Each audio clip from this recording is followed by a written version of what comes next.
Meanwhile, something intensely stupid was happening in Congress. And this I have some serious comments about. Cory Booker is just an awful senator. He was a bad mayor. He was a guy talk about people who grandstand. Talk about egos in politics. You have to talk about Cory Booker, a guy who did the whole food stamp challenge where he pretended that people on food stamps are living only on the food they get through food stamps, which is not true. It is called Supplemental Nutrition Assistance Program. Supplemental, as in like beyond the food that you already buy.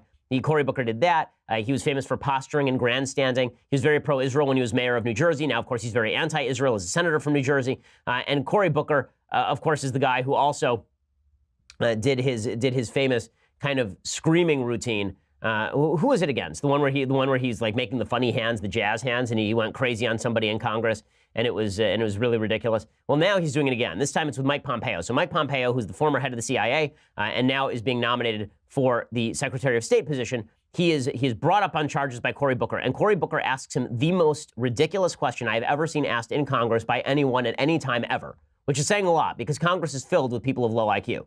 Cory Booker, man, he takes the cake. Here's Cory Booker asking Mike Pompeo, I kid you not, about what he thinks about gay sex. I am not kidding. This is a thing that happened and is now in the congressional record, the same congressional record that hosts debates between Daniel Webster and his opponents.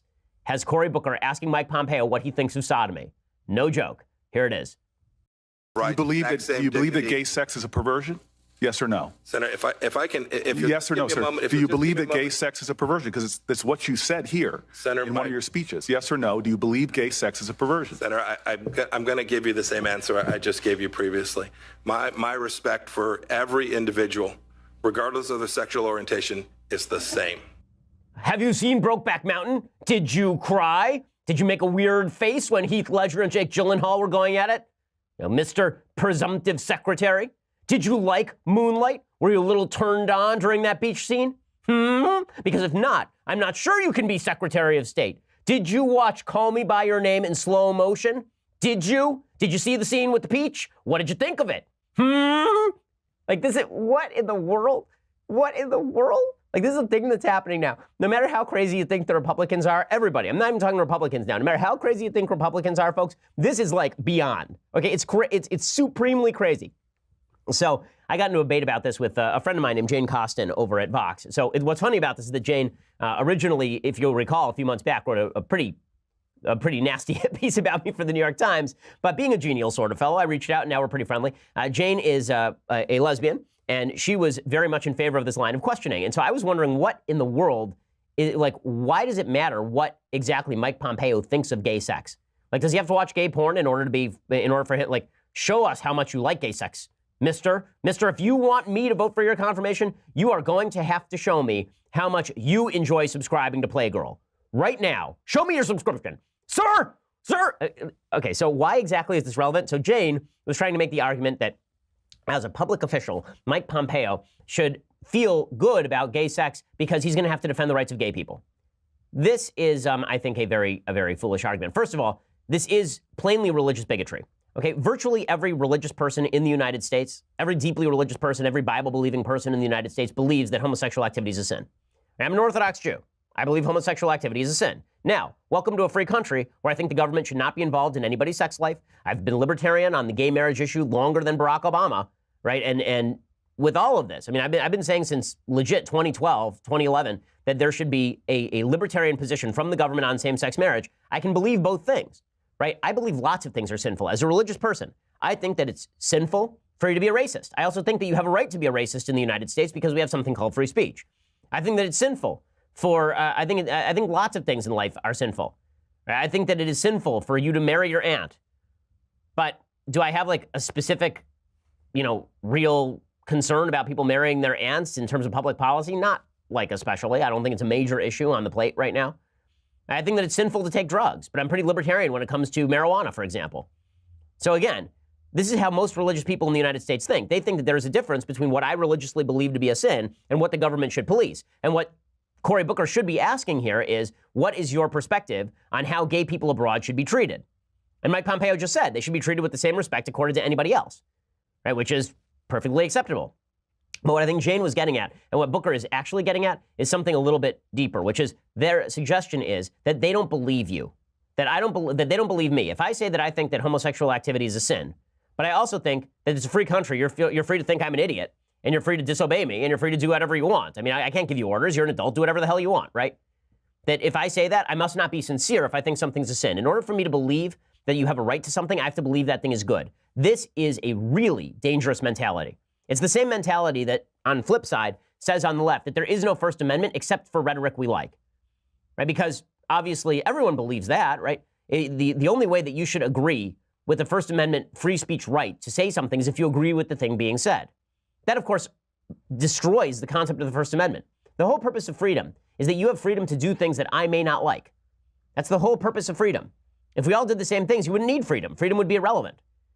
But that's not the question being asked. So the real implication here, of course, is that if you're a religious Christian, you cannot be the Secretary of State. Right? That's what Cory Booker really is saying. He's saying that if you're a religious Christian and you believe homosexual activity is a sin, even if you're libertarian governmentally, even if you think that the United States should defend the rights of people all over the world on these issues, you really don't believe it because secretly deep down, you have animus toward gay sex. You don't like watching gay people go at it, or you think it's sinful. Right? It is a religious test, right? It is prescribed by the Constitution of the United States. What Cory Booker is doing here right now is a religious test. He is saying if you are a religious Christian and you believe the Bible, you cannot be Secretary of State. That's what this says. Now, the great irony of this, the thing that's really incredible about this, is Cory Booker then goes on to question Mike Pompeo about Frank Gaffney and Bridget Gabriel. So Frank Gaffney runs the Center for Security Policy, very, very hawkish, very hard on Islam and radical Islam in particular. Bridget Gabriel runs something called Act for America, which is also a group that is opposed to the influence of Sharia law and radical Islam. Now, I may not agree with everything that Frank and Bridget say, but the idea that anyone who's ever associated with Frank and Bridget is somehow guilty of some grave sin is simply ridiculous. Bridget Gabriel is a Christian Lebanese woman who was forced to live for years in like an 8x10 bunker because of Islamic terrorism in Lebanon. So she has a pretty good case to make against Islamic terror. But there's another thing here that's really funny. Listen to Cory Booker go after Pompeo on his association with Gaffney and Gabriel. Were you silent in your position of authority against these words that are violative of the American Constitution? Were you silent with him? Senator, my record on this is unambiguous. Sir, then if that's your response, you did not say anything to call out his remarks. What about Bridget Gabriel? Do you know her? I do. Someone who runs an organization that has been considered a hate group by the Anti-Defamation League and the Southern Poverty Law Center. Were you silent? Did you ever call her out on her remarks that are hateful or bigoted? Senator, I've spoken to a number of groups, and I believe my record with respect to tolerance and the equal treatment. Okay, so here's the part that's really funny. Okay, so what he's asking about specifically, because I looked up what the ADL says about Bridget and what they say about Frank. And they basically say the same thing about Bridget that they say about Frank. What they say about both is both of them have said that you can't really be a good American citizen if you are a fundamentalist Muslim. If you are a religious Muslim, you can't be a good American citizen. Now, that is something with which I disagree, depending on how you define religious Muslim. If you're defining religious Muslim as radical Muslim, then sure. If you're defining religious Muslim as somebody who goes to mosque, then of course not. But here's the part that's hilarious about what Booker is doing here. What Booker just said to Mike Pompeo is, if you are a religious Christian, you cannot be Secretary of State because you believe that homosexual activity is a sin. But you also cannot be Secretary of State if you say that members of a particular religion might not make good citizens. You see a little bit of the contradiction here? So in other words, Cory Booker says that if you say that Islam is not compatible with democracy, then that is bigoted, which, you know, might be sort of like a quarter to half true. Okay, but then he says if you're a Christian, then that's not compatible with democracy. So how is this working exactly? How is this working exactly? But it shows the extremism of the left. Again, if President Trump wants to get reelected, all he has to do is somehow convince the left to nominate Cory Booker, who is a complete nut job. Joe Biden is obviously considering a White House run in 2020, and he is making noises saying like, well, I'm not going to run if there's somebody else on the Democratic side who can win. And then, of course, he's going to run because he's going to say there's no one else on the Democratic side who can win. The big problem for the Democrats is that Joe Biden might be the only guy who really has a credible shot of beating Trump. It ain't Cory Booker. It ain't Kirsten Gillibrand. It certainly ain't Kamala Harris. All three of those people are too busy ensconced in their own identity politics of stupidity and alienating vast swaths of America to ever win the presidency. So here is Biden basically launching his presidential run. I'm really hoping that some other folks step up. I think we have some really good people. Rev, I know Barack always asked me that question.